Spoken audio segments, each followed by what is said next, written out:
Hey, what's going on, everybody? Welcome back to Top 5 Fridays. DBougie86 here again, as usual. This week, I am doing my top 5 witch films. Yes. This list was very hard for me to do because I'm not really like the biggest witch guy ever, you know what I mean? Like, there's a few films in my collection that I do love, and ones that I revisited recently that I forgot that I love so much.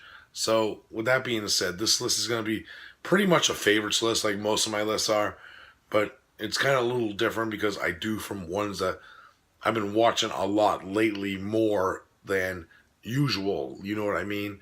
Like, you'll maybe see some of these aren't the best films ever, but I love them and I keep watching them. Some of them are cheesy, some of them are goodness, some of them are just cheese, and we'll just get right into that right now because the first one up is a cheese fest, and that one, of course, is Necropolis from 1986, the year I was born. Wow. Not the greatest DVD ever of this movie because it's a full moon grindhouse, if you know this label. They're mostly like VHS rips onto DVD, like kind of like a cheesy flicks type of deal. But really super fun film. I like the setting. I like the soundtrack.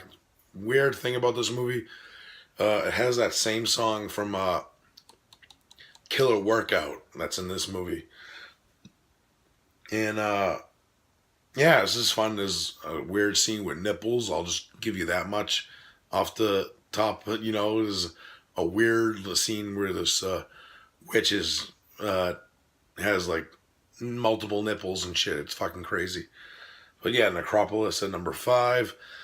Not really the greatest film, but I have fun with it still, you know what I mean? And next one is a Blue Underground release, and that is Baba Yaga. Yeah, this is based off a comic strip, which is very odd. Very eroticism. What ends up happening is this girl is like a model, a photographer, and she ends up meeting this witch through the movie, and we learn that she's a witch, and it goes into that, and there's goes into like eroticism and stuff like that. It's very odd, very erotic thriller type thing.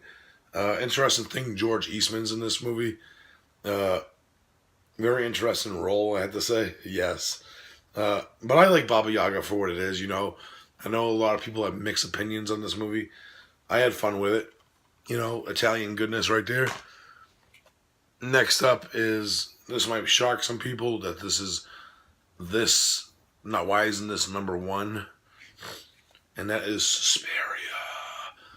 Yes, Suspiria is a classic. You know, what can I say? It's a work of art. I know a lot of people like have mixed opinions on it, but it's just a beautiful movie. It has great elegance. The score by Goblin's beautiful. And it's just a great, compelling piece of art, you know. But Suspiria, really awesome shit. You know, what can I say? It's my number 3. Awesomeness right here. Now, everyone's thinking, what has topped Suspiria? Number 2. Witchcraft. Yes, this is a movie I watched back in the day, like when I was a kid. I always loved the atmosphere of this one. It's a great movie, like great performances by Lon Chaney and Jack Hedley. I just like this like story of like this back and forth between these two families, and the past comes and bites them in the ass pretty much, where we find out like this guy's family actually crucified the other rival families, like ancestors, because of they're being accused of witchcraft. And it goes well into the movie, and it's very eerie. It's kind of like a supernatural, like revenge film in a way, too. And Lon Chaney's awesome in the movie. He's not in the movie as much as I want to, even though he gets top billing, but he's still great in the movie. So Witchcraft at number 2. And at number 1 is Mario Bava's classic, Black Sunday. What can I say? Barbara Steele, classic performance, very atmospheric. The whole opening of this movie is like, whoa, what the fuck? But really great shit. If you haven't seen Black Sunday, it's a classic and it's awesome. Love it with a passion. Barbara Steele, Queen of Horror herself. Fucking awesome shit right there. Yeah, that's it for my top 5 witch films. Very easy list for me to make because of the ones I have been watching. But what are some of your top 5 witch films? Like some other ones are newer to me. Like I know like The Witch is one that has grown on me a lot lately, but I wouldn't say it's one of my favorites, even though it might be in my other like future list of more witches down the road. You know what I mean? So with that being said, I hope you enjoyed this video, guys, and as always, I'll see you next time. Peace out.